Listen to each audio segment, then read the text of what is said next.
Hello and welcome back. My name is Dr. Christopher Gennari. This is Great Big History Podcast, History 102. In this episode, we do China after World War II. So, China represented this third way, or it wanted to represent this third way. It wasn't going to be Western industrialization. It wasn't going to be the USSR. It was going to be Chinese modernization. The communists win the Civil War. After World War II, China immediately descends into civil war, and the communists win by 1949. The nationalists, the people who supported Chiang Kai-shek, the previous government, the Republican government, flee to Taiwan with the help of the United States. They were essentially corrupt and incompetent, and that is what signaled their defeat. In the end, they were just bad at government. So China goes to the USSR for friends, which instigates Joe McCarthy's 1952, this is in the United States, The Who Lost China. And here's the book, The Man Who Lost China, how Chiang Kai-shek was the guy who lost China. Who lost China? China is a country of 600 million people, and now they're all communists. And Joe McCarthy will go into a whole right-wing conspiracy thing. He gets a lot of power because the news was willing to put him on TV. They were willing to publish his completely, he had no evidence whatsoever, but he said liberal commies were in the U.S. government and they were betraying America. He threw conspiracies. Even the army is in on it. And that's kind of where he went too far. And the most famous is his hearings that were on television, watched by like a third of the nation, where one of the generals says, have you no shame? This is ridiculous. But it was, when we talk about conspiracy theories and the right in America and the conservatives in America, this is a part of what historian Richard Hofstadter called the paranoid style of American politics. Conspiracy theories have always appealed to Americans, and they appeal to both the left and the right. But something about conservative culture in the Cold War made it especially susceptible. So that today we're dealing with that problem with the vaccines for COVID. Oh, there's microchips in them so Bill Gates can follow you around. Dude, you're carrying a cell phone with you. You are literally broadcasting where you are all the time. And you're worried about a microchip that has no battery power, how does it even communicate with anything? But that's the world we live in. And the left had anti-vax too. Don't get me wrong. The whole anti-vaccination started on the left. With, we're more worried about our kids getting autism than dying of measles. Well, the reason they weren't dying of measles was because everybody else was getting the vaccination. So they were just freeloaders. So there's conspiracy theories on both the left and the right. But the Cold War made it, because I guess communism was a leftist political system, made the conspiracy theories much more prevalent to conservative voters than they had previously. Okay, so Mao Zedong is in charge. He has won. Mao has won. And now he's going to make China. He's got China, and China has been in a bad place. And we've talked about China being in a bad place. It had civil wars in the Taiping Rebellion. It had civil wars in the Boxer Rebellion. It had been assaulted in World War II. And terrible, horrible things had happened to it, to its people. Maybe 100 million people died between 1800 and 1950. Maybe more. So Mao has this agrarian, poor country, and he's going to make it modern. And that is the great leap forward. It's kind of like Stalin's 10-year plan. Stalin gave a speech, and I used to read it in class. And it was we're always behind. Russia is always behind, and we're always abused. And today is 1931, and we have like 10 years. We have to catch up in 10 years, otherwise something bad is going to happen. And almost exactly to that 10 years was the Nazi invasion. So he was kind of right. Mao is thinking the same way. We need to transform China from from an agrarian and poor country into an industrial country, and we have to do it as quickly as possible, because if we don't, the West is going to do something to us. So from 49 to 58, he's using the Russians. But the de-Stalinization that happened in 53 upset Mao. Mao likes Stalin. And so he says, we don't need the Europeans. We don't need the West. He kicks out the USSR, their experts, because of the USSR rebuke of Stalin. And the idea was Mao was more communist. China was going to be more communist than the USSR. And so what happened is collectivization of farms, just like Stalin, which led to mass starvation, just like Stalin, the corruption of the bureaucracy, because you got punishment if you missed your targets. The targets for what these farms had to produce came from up above. They said, this farm should produce 100 tons of rice. Well, if it didn't produce 100 tons of rice, the bureaucrats got in trouble. And so they didn't want to get in trouble. So what they did was just make up numbers. Or they bought rice from other farms and then moved it to their farm and claimed that they now had 100 tons, when really it was 30 tons plus 70 tons from all kinds of other places. And in the end, nobody in charge knew what China was actually producing, and that equaled a disaster. Plus, you had forced industrialization without training, which equaled massive failure. The most famous of this, the one that Westerners har, is the backyard blast furnaces. The idea that we have 600 million peasants, we can make more. We can make more steel than the whole West, and we'll do it by every man will have a furnace in his backyard. Well, it's not hard enough. It can't create steel. So they took metal, they melted it down, it was pig iron and junk, and it was useless. The only place that made any kind of steel was the places that traditionally made steel, and they looked at this and went, this is stupid. We're going to get a blast furnace, we're going to get coke, we're going to get all the kind of things you need, and we're going to make real effing steel. And they did. But this is the idea that the government was saying, Mao was saying, we're going to do this, it's going to be great. And nobody had any idea what they were doing. It was government of fools. Mao was a great military leader, and he was a great personality. Don't get me wrong. He's he's not a great guy, but he's one of the great personality leaders of the 20th century. And yet his leadership in terms of economics was a catastrophe for peasants and for China. You have 20 million people probably starved, maybe more. Nobody really knows. What I do know is when my parents were growing up, their parents told them, eat your food. There's children starving in China. So Chinese starvation was so bad in the mid 50s and the early 60s that American parents in the suburbs were telling their kids, eat your food because children are starving in China, the way my parents would tell me in the late 70s and early 80s, eat your food, there's children starving in Africa.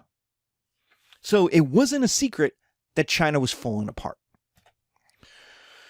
So after that, there's people who go, well, maybe Mao doesn't really know what he's doing. Mao's getting old.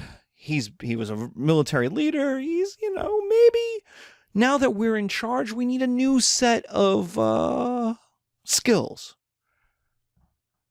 And there's a fight within the party to push Mao out of power. Well, Mao doesn't want to get out of power.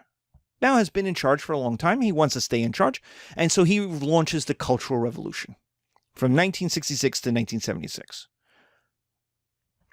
And this is a fight within the party for Mao to keep control versus this newer generation. And look at the imagery that we have underneath. We got the little red book, Mao, and the people not following him, they're coming out of him, right? With the book, with the little red book. We've got, look at this man in the middle, how healthy he is. You've got the nuclear bomb behind him. That's not bad. That's good, because China is going to be a nuclear power like the US and the USSR, like Britain and France.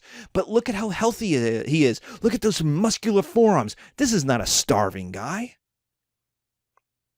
And then we have a photograph. Mao in his traditional pose, and the people reading out of the little red book. But notice how skinny they are. None of them, they're all girls also. They're all women, and none of them look like the people in the images, who are all ready-cheeked and healthy and large and muscular, and that's not those people. The people who are the parents of our current generation of Chinese students, of Chinese Americans. These are that generation. And so what is the Cultural Revolution? It is an attempt to destroy Western foreign cultural influence, to get rid of Western and foreign technology, education, music, literature, even Buddhism. Now, Buddhism is tough because Buddhism is the major religion in China, and it's been there for 1,000 years, for more than 1,000 years. But it was foreign. It came from India. It wasn't Chinese. And the idea was to make China for the Chinese, that we have been abused by the West culture, not just its economics, not just its military, but by its culture for too long. And the place that they set to destroy this place was, of course, as will always happen, the university system. Because you know what the university system does? It teaches multiple ideas. And so the idea was to destroy the university system, which teaches all these non-Mao ideas, that teaches the Western Enlightenment, that teaches the Renaissance, that teaches the philosophical ideas of Buddhism, but also Islam and Christianity. Why does it teach that stuff? Because you have to know it to be an educated person. But a dictatorship doesn't want educated people. It wants people to believe it. So you always go after the university system and try to get control of it. The second thing is you denounce of anyone who was not, quote, communist enough. So we have, remember we talked about the French Revolution, how it went liberal? That's what this is. This is the liberal of the Chinese Revolution. This is where it goes, who is a real communist? And the definition of a real communist keeps changing. This is exactly what happens in the French Revolution in the Terror, where they start cutting off the heads of not just the counter-revolutionaries, but of anybody who goes, well, maybe we shouldn't destroy the university system. We've got a good one. And you go, wait, they're teaching all that Enlightenment, Western stuff. You are a Western lover. You're a European. You're a Europeanist. You're a colonialist. You're an imperialist. Now, there's a major problem with the destroying of the university system and the foreign ideas is communism is a Marxian idea. It comes from Europe. It is based on the Enlightenment, and you can see the problem. So that's where the little red book comes in as a more pure Chinese version of communism than Marx. So you get purged from the party. You get purged from the economy. 1 million people are going to get executed. Maybe 5 to 10 million people more starve. The CCP, the Chinese Communist Party, admits 100 million people, quote, suffered. It is levels as if China suffered a civil war. That's what the Cultural Revolution did. It traumatized as if China went through this convulsion of a civil war. And remember, this is the late 60s and early 70s. This is the same time there's a cultural revolution going on in the United States with the youth generation and the anti-Vietnam War and civil rights. And at the same time, it's the Prague Spring. It is the summer in Paris. It's 1968 Paris. The same thing is going on in Europe as well. So these late 60s into these early 70s is this convulsion as one generation is attempting to take over power from an older generation, and these forces of liberalism and conservatism are crashing into each other. And it's true even in a place that's as isolated as communist China. 3, they made students, intellectuals, and young people leave the cities. This is where kind of like old people are just the same, whether they're liberal or conservative. The idea is young people don't know how to be a real American or French, Chinese. And the idea is they're too soft in the cities. They go to school and they go to Starbucks and they don't know real work. And so what happens is a depopulation of the cities, the communization of the farms. This is what will happen in Cambodia. In Cambodia, they just lay lace to the cities. They just they take the guns and they force people out and they just make them walk into the jungle. The urban economy collapses, but also the farm economy collapses. Why? Because you took all these students, intellectuals, and young people from the cities, you put them on farms. They don't know how to farm. So they're just in the mud. They're just moving mud. They don't know what they're doing. And so the farm economy collapsed, which means starvation. But there was the idea that rural China was the real China. The real workers, the real Chinese, the real communists were rural, not urban. They were poor, not wealthy, not intellectual, not tied to international trade. That young people needed to learn real values. And you hear this all the time in America today. The amount of old people who tell me that we need government service for young people. Old people apparently don't have to do any government service. They don't have to join the military. They don't have to join the fire brigades out west. Old people apparently can sit home and just complain about stuff. But young people have to take 5 years out of their lives to learn how to be an American, to learn sacrifice and quote unquote all kinds of other things. And so the idea is that young people need to learn real values. Instead of being wimpy, and there's always this smell, there's always this whiff of being vaguely homosexual, overeducated losers. They're wimpy, gay, overeducated losers. They know a lot about stuff that has no practical use. And the amount of old people today that I hear who say, people don't need college today, they just need a good job. Like, do you know what these jobs require now? Have you been in the workforce? Like the businesses come to us, come to our college and say, we need you to educate people in these fields. And we're like, all right, let's do it. They need the people. The businesses know they need the educated people. But it's always this kind of too much education makes you a wimp, decadent, vaguely homosexual loser. And it's true in China, as it is in America, as it is in Europe. I'm sure it was true. It's in the Bible. I mean, the old generation always complains about the young from the second story, Cain and Abel on. So you get the urban and rural divide in China. That's a divide we talked about in the United States. Despite the United States being capitalist and democratic, you're getting the same divide. You're getting an old and young divide that's going on at the same time in the United States and in Europe. And you're getting the original communists versus that next generation. The original communists who had won the world, had conquered China, had reunited it, and then effed it up in the Great Leap Forward. I mean, there is no way to spin the Great Leap Forward as a good thing. It is bad. It is a disaster for people living in China. And so the next generation had every right to say, okay, Grandpa, you won. You're great. Please retire and let us try to run the show. We can't do worse. And so you hear people say this all the time. We need national service. We need young people to stop playing video games or sexting on Snapchat. We need 20-year-olds to go to Montana and learn to work in a national forest. It's never, we need more people to get doctorates in education. Never. They never say that. So my point is that this is not just a communist thing. This is a generational divide that's going on in the Cultural Revolution. So the results of the Great Leap Forward plus the Cultural Revolution are a complete disaster for China. I already mentioned the eat all the food on your plate, the starving children in China. That's the 1950s. You get the one child policy in the 1980s. The idea that people can only have one child. And the reason why was Children were eating up the economic gains, so you had to control the population. Why? Because if your economy is growing at 5%, that's great. But if your population is growing at 6%, you are actually getting 1% poorer per year. Because the new people are eating, literally eating.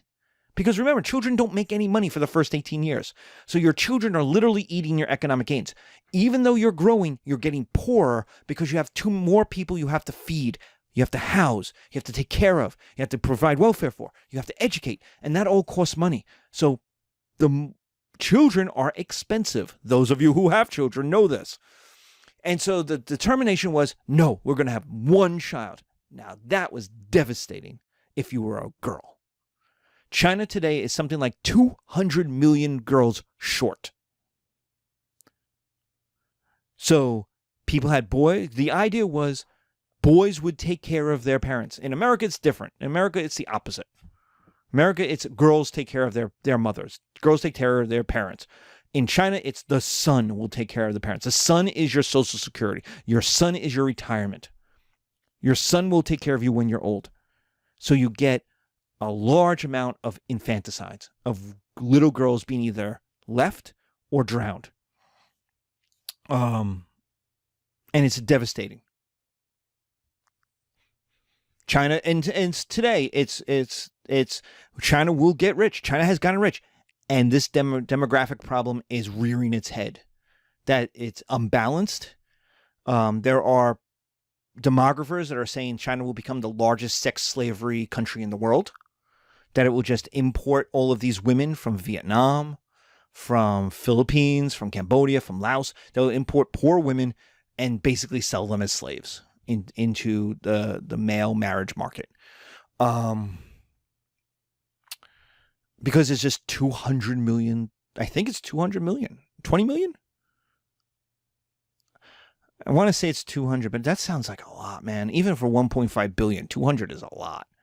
But it's a large number of girls who should have been adult women who aren't. Because in most populations, it's 51%, 52%. In any healthy human population, it's 51% female. Modern China is more male than female. So something terrible happened. You have maybe 60 million dead. There are no official records in the archives. There's nothing telling you how bad it was, so there's no way of knowing. Or so you have fake history. The Great Leap Forward is a giant piece of fake history where things are just made up. There's no way, and maybe there are secret archives somewhere, but everybody had a reason to lie. All the way up. The farm managers had a reason to lie about what was being produced. The regional managers had a reason to lie about what was being collected. Everybody had a reason to lie about people dying. So even if there are official records, it's very possible they're completely useless. That you have a period of time in history that the records are just lies. They're just, all of the official records are just lies. It's very possible. What you have is a ruination of a generation of government, science, education, and economic growth specialists. The one-child policy, children are eating up the economic gains. That means stop. But there's now a future cost. You have the destruction of Chinese art, architecture, literature. It's ripped up by its roots because by 1960, all modern art in China is going to be influenced by the West. There's no way it's not. It's influenced by the West everywhere else. Chinese universities are going to be worthless, essentially worthless for the next 50 years. They're just now getting back to, only in specialists, not in humanities, but in like engineering, in medicine, they're getting back to a reasonably high quality. But for 50 years, like Chinese universities in the 80s are terrible. No American's going to go to them. 400,000 Chinese students come to the United States every year. They're 35% of all international students in the United States are Chinese. If the Chinese university system was so good, they'd stay. Why would they come here and pay more money? Live in a foreign culture. So Chinese artists and students leave China to gain an advantage in education and working experience. Mao's death and the end of the Cultural Revolution in the mid-70s allowed for a victory of the liberals to start changes. And communism, as Mao envisioned it, is basically over by 1980. Certainly by 1985. The question is, what replaces it? And that brings us to 1989. Tiananmen Square, June 4th, though also known as the June 4th incidents in 1989, was a student-led protest for liberalization of politics. It starts in April. After the death of a reformer, this is kind of like Les Mis, the book and the play Les Mis, which is based on a historical French revolt of 1832. Early in 1989, communist parties are collapsing. In April, Poland allowed for multiple parties. By the end of October or November, the Communist Party in East Germany has effectively lost its power. On May 19th, 1.2 million people showed up to join protesters.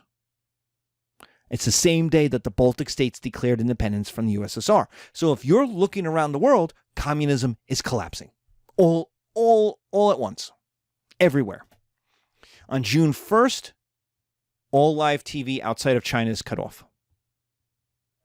On June 3rd, troops begin to enter Beijing, something that hadn't happened since the Civil War, and they are accosted by civilians.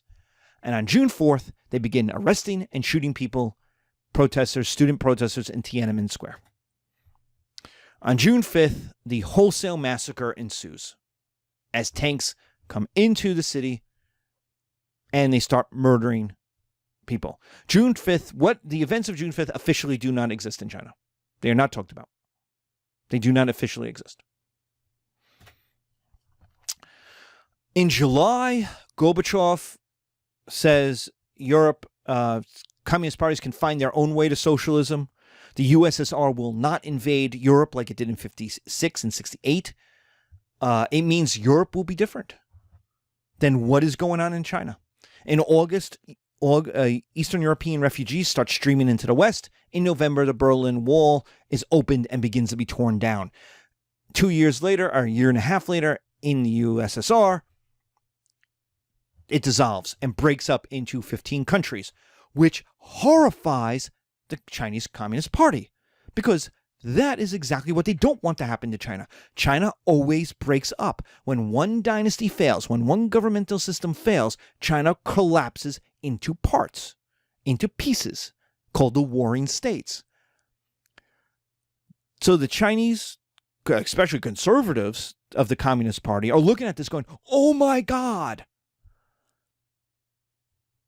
we can't do this. This is what are they doing? We have to be better than they. Which allows the liberals, now the conservatives murdered a whole lot of people. But they also knew they couldn't stay the same. The conservatives couldn't win. They had to change. The CCP was going to have to do some kind of reforms. And so liberals are going to win in the 90s because conservatives can't win. Because if conservatives stay where they are, like in the Soviet Union, it will collapse. China would collapse. And so for the CCP to stay in charge, you get massive reforms. Socialist capitalism. The idea is by 1995, essentially communism is over. In all but name. We have a form of socialist capitalism. We have privatization of public businesses. You get oligarchs and princes, the billionaire. Today they're the billionaires. Right? The little emperors. That's the new generation. You allow farmers to produce for people and then sell the extra. But the big thing was foreign businesses can build factories. Foreign businesses can come into China and start to build factories for export. They can use our cheap labor. And you will have labor peace. There will be no unions. The CCP will guarantee you your production goals. You need a factory you need a land in a village, they will clear the village. And they'll move all the people. They'll dam up the river for your hydroelectric power. They can do it because they're a dictatorship. And they will allow foreigners to sell to the Chinese market so that Chinese people can get European goods, American goods. In 1980, and this is a huge change. In 1980, 88% of people lived in poverty on less than $2 a day. That's how devastating Mao's communism was. 88% of people in China lived in poverty. By 2015, it's 2% are living in poverty. And by 2020, I think it's all but eliminated. The idea of extreme poverty, of living on less than $2 a day. But, and this is where the CCP was smart, where they used their advantage of their population. Hey, you want to sell to our 1.5 billion people? You can, but you want to use our cheap labor that we will artificially keep at low wages because we can dictate what the wages are, what the maximum wages are? Okay, but foreign countries, companies, not really countries, companies are going to have to merge with a Chinese company. You just can't be a factory, a Nike factory. It has to be a Chinese company in China that Nike is allied with, that merged with. That merger allows you to forces you to hand over your technology. The idea is for China to catch up, basically by stealing technology. But it's not stealing, because that's part of the deal. You're going to have to teach the Chinese how to make an assembly line. You're going to teach them how to make leather patent shoes. You're going to teach them how to make this stuff. And there's no copyright laws that are going to be enforced. Like, the Chinese company is just essentially going to steal your technology. And if you look at certain things, you see that they're essentially the same. I grade, I'm a professor, I have fountain pens. And you can buy them on Amazon, and you can see the Chinese ones, and they look exactly like a German or American. They look like a German LeMay or an American Cross. I mean, exactly. They're probably made in the same factory as the Cross. They just stamp on Moon Man on it or something, and they sell it for $5. Whereas the LeMay is $40 and the Cross is $80. And you sell it for $5. So what do people do? They buy the cheap one. It looks the same. I'm telling you, it is the same. It doesn't look just the same. It is the same. It's the same technology. It's made with worse equipment. It's made with worse quality assurances. It's made with cheaper materials, so it's lighter. It's not real metal. But it's essentially the same. And for $5, hey, you could buy 8 of them.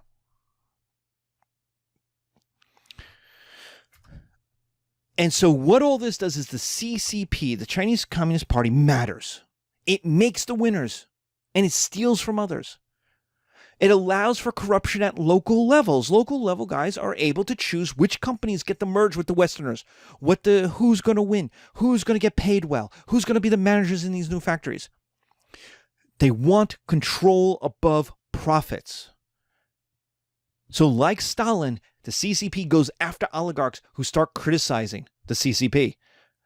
People who start saying, oh, we need more democracy, suddenly get arrested. Oh, on corruption charges, which is exactly what Putin does, and which is exactly what the new Saudi Arabian prince does as well. Why? Well, because they are corrupt. Let's be honest. They are all corrupt because it's a corrupted system.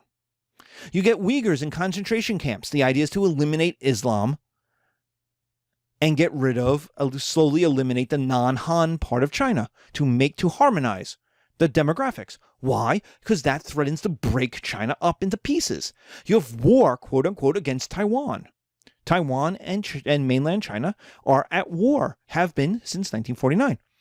So, and they go after any country that recognizes Taiwan. So that Taiwan is not Taiwan. It is Chinese Taipei in the Olympics. There is foreign trade, foreign investment.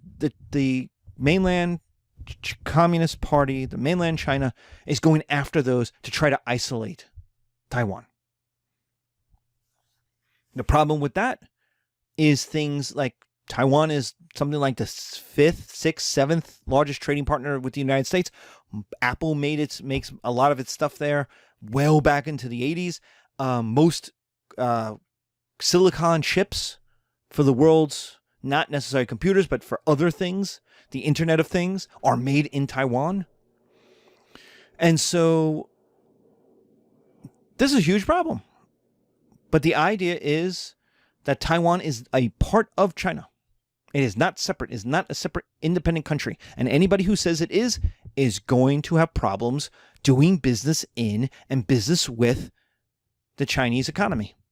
Hong Kong system is supposed to be separate. And now you're getting violence, violent protests, and violent counter reactions to that. Chinese people are getting wealthier. But there is no political change, which is the opposite of the Western experience. Why were Westerners so willing to let China into the WTO, the World Trade Organization? So willing to allow Western corporations to invest in China? And the idea was, as Chinese people get richer, they'll want more democracy. That hasn't happened. It's a complete opposite of what all of history would have told you.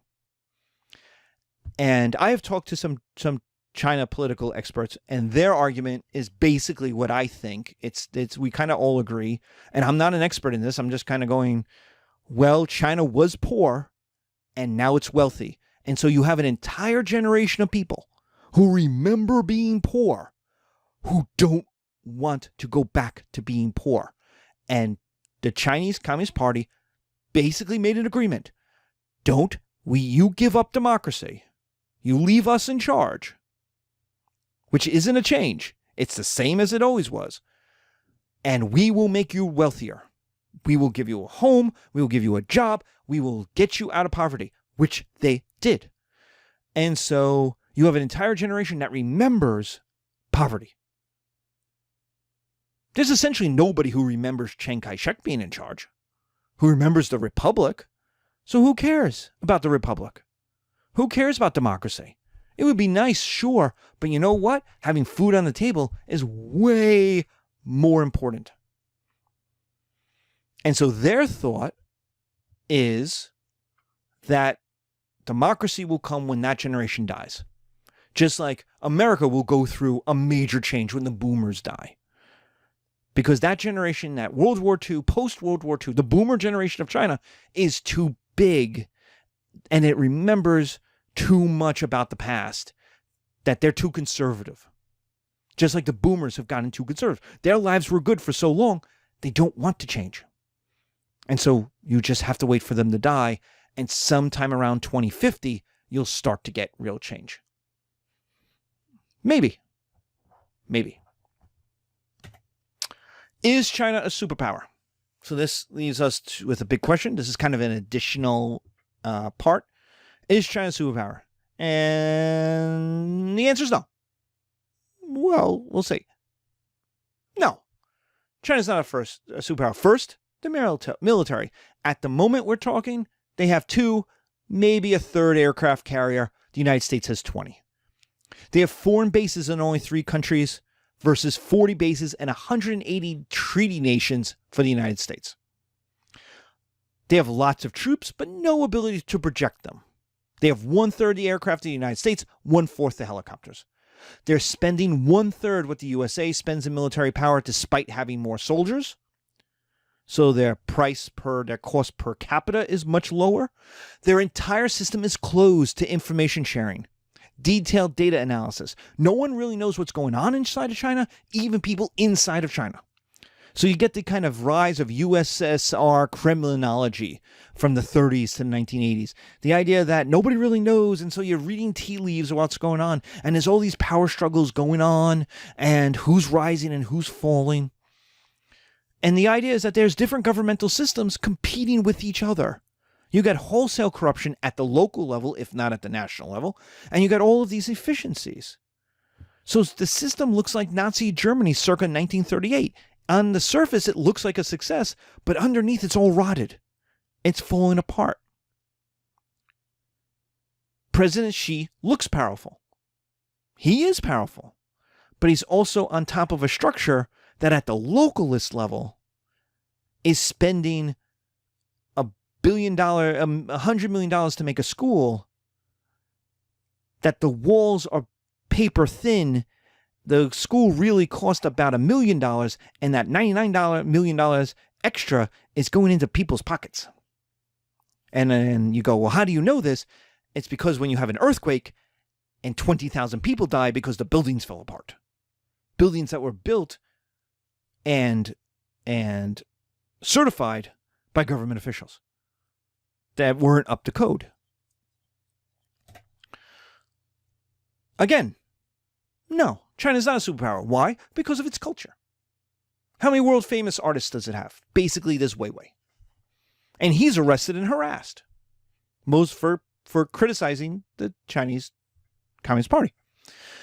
Many of the best Chinese artists live outside of China. This is very similar to Stalinist art. Movies, Hollywood is 8 times bigger. Chinese movie exports, and this was a hard number to find, but exports, not the industry, not how much it makes, because how much it makes internally is as big as or bigger than, its revenue is as big as or bigger than Hollywood, but its exports are only $500 million. India and Nigeria produce far more movies. Book exports are tiny compared to English and French world. Scientific journals, none of international respectability because of the CCP censors, and even COVID, unable to create a vaccine with the same efficacy as the US and UK. Despite having a head start, despite having the origin of the disease within its borders, despite being 10 years prepared because of SARS and the previous COVID-related diseases, their vaccines that they have produced are still not as good, as far as I know. I mean, as I'm doing this, things are always changing. But in terms of, as far as I know, they're just not as good. What about soft power? Well, in soft power, nobody likes China except for North Korea. Which is kind of amazing that all the money China spends doesn't make friends. It's the opposite of the Marshall Plan. The Marshall Plan was a chunk of money to Europe, and everybody loved Americans. Hey, you won, you defeated the Nazis, and now you're helping us rebuild. Americans then showed up and acted like jerks, but that's a whole different problem. But China is not buying friends. It's building ports. It's building roads in Africa. It's building railroads. That should buy it friends. And it's not. Infrastructure projects in Africa seem good, but use Chinese labor and connect Chinese industrial needs to ports. They don't help the locals necessarily. They see imperialism of the 19th century. They project power into the Pacific, which upsets South Korea, Japan, Vietnam, Indonesia, Australia, and the Philippines. India is a problem. Just a few months ago, there was a border clash in which guys beat each other to death in the Himalayas. Now, China has a better army at the moment. China is tougher. But hey, India has nukes too. And a nuclear exchange between India and China will kill easily 100 million people, if not more. You have the cultural destruction of the Uyghurs and Tibetans, which looks bad in the Middle East, in the West, and in India. It doesn't make you any friends. I remember when the Beastie Boys were talking about free Tibet back in the 90s. It hasn't gotten better. Taiwan harassment looks bad. Hong Kong oppression looks terrible. No one believes the CCP on anything it says, or President Xi at anything he says.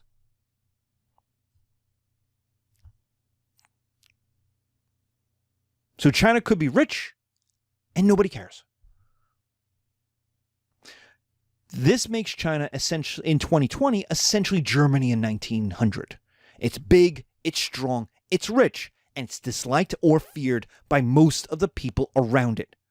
And it has more to gain by breaking the system than working within it. That's dangerous.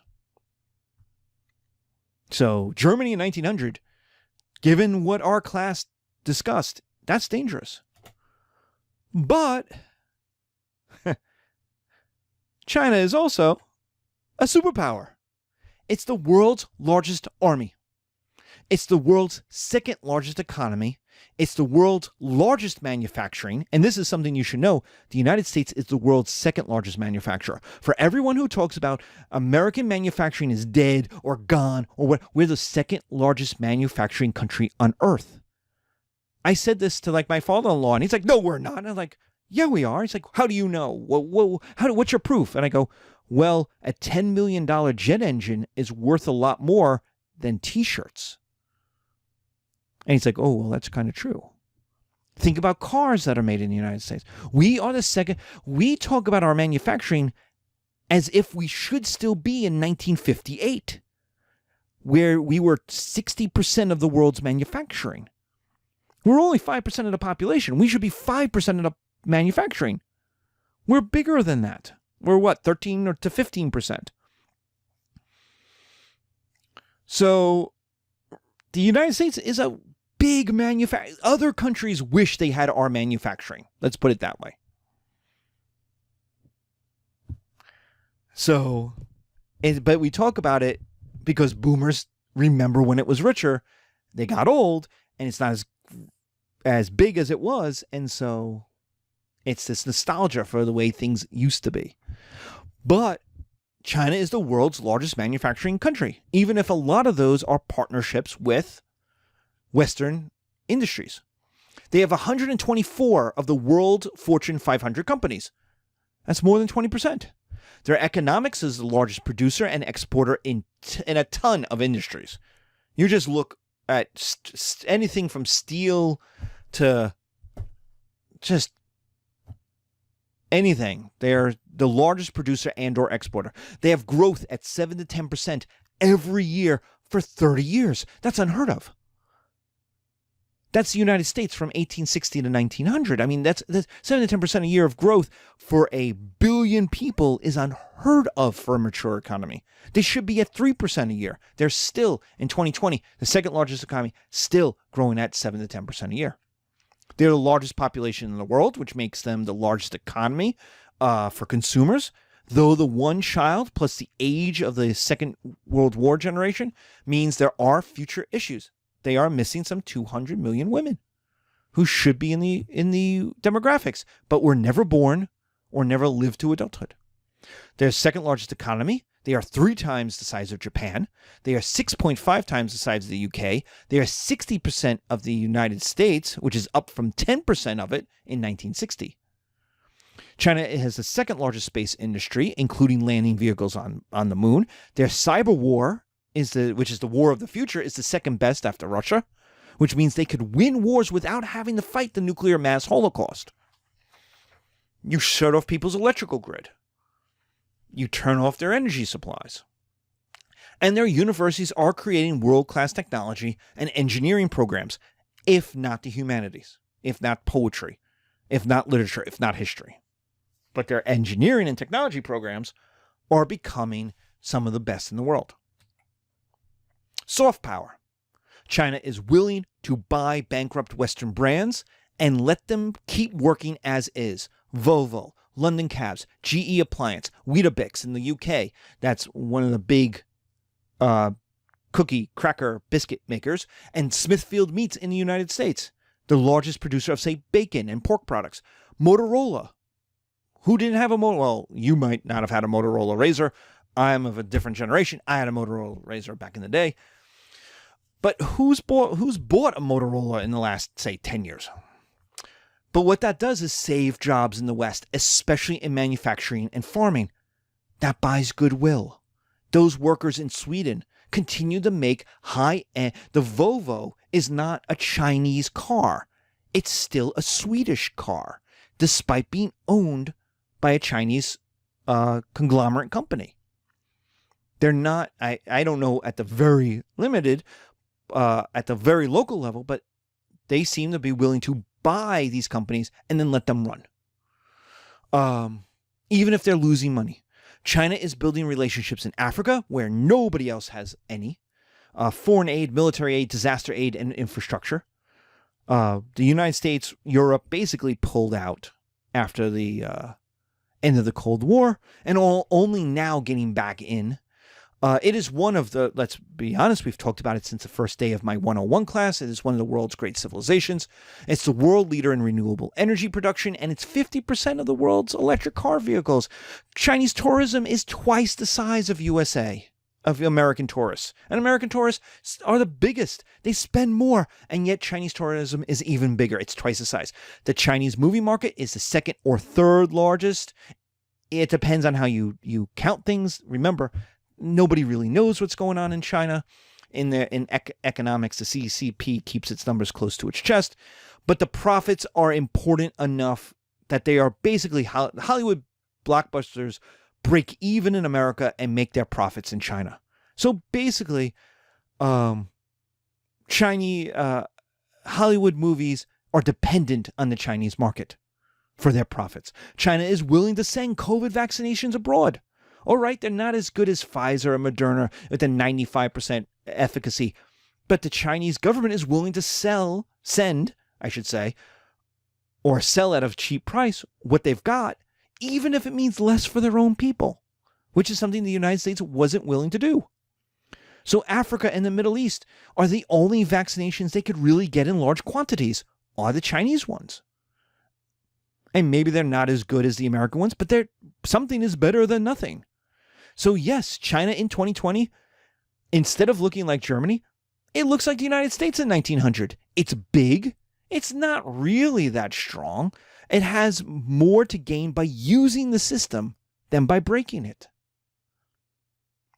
The hope that people had in the 1990s. Which one will it be? Which one do you think it is? And that's the end of our chapter on this. So China's something, and we're going to have to deal with it. And the rise of China is the great question of foreign policy of my lifetime, my career since I've been teaching. And it changes every 5 years. It's a different place. It's a different relationship. So is it Germany in 1900 or the United States in 1900?